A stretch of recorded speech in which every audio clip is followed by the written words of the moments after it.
Welcome to vlogs of Loki. Ragi களி சம்மருக்கு செம்மையா செஞ்சு சாப்பிடலாமா?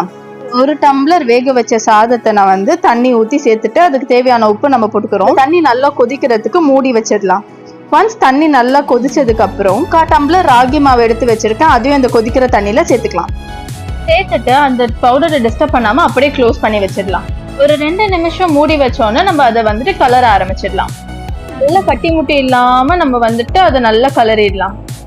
களி செய்யறதுல முக்கியமான ஸ்டேஜே இதுதான். அந்த சாப்பாடும் களியும் வந்து நல்லா கொண்டி போற அளவுக்கு நம்ம நல்லா கலரி விடணும். வீட்டுல அம்மா மீன் குழம்பு வச்சாங்க, களி சாப்பிட்டா நல்லா இருக்கும்னு சொல்லிட்டே இருக்கும் போது எங்க அக்கா மாமியார் உடனே நான் செஞ்சு தரேன்னு சொல்லி எங்களுக்கு செய்ய ஆரம்பிச்சிட்டாங்க. நல்லா நம்ம அதை கலரிக்கலாம். கை சுடவும், அதனால துணி பிடிச்சிட்டு கலருங்க. கட்டி முட்டி இல்லாம கலரி வச்சுக்கலாம். நல்லா கலர்னோன்னா கொஞ்ச நேரம் க்ளோஸ் பண்ணி ஒரு 5 மினிட்ஸ் அப்படி விடலாம்.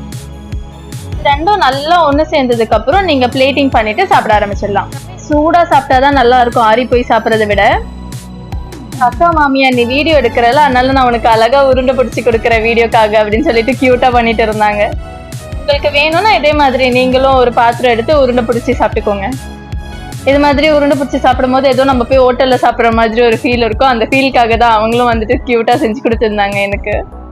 சூடா அப்படியே நான் அந்த களியில மீன் குழம்பு ஊற்றி சாப்பிட ஆரம்பிச்சிட்டேன். வீட்டில் நீங்கள் மட்டன் குழம்பு, சிக்கன் குழம்பு, இல்லை வந்து கருவாட்டு குழம்பெல்லாம் வைக்கிறீங்க அப்படின்னா கண்டிப்பாக களி வச்சு சாப்பிட்டு பாருங்க. அப்புறம் உங்களுக்கு ரைஸ் சாப்பிடணும் தோணவே தோணாது. களி ரொம்ப உடம்புக்கும் நல்லது ரைஸ் விட. அதனால கண்டிப்பாக ட்ரை பண்ணி பாருங்க சம்மருக்கு. தேங்க்ஸ் ஃபார் வாட்சிங். சப்ஸ்கிரைப் பண்ணிருங்க.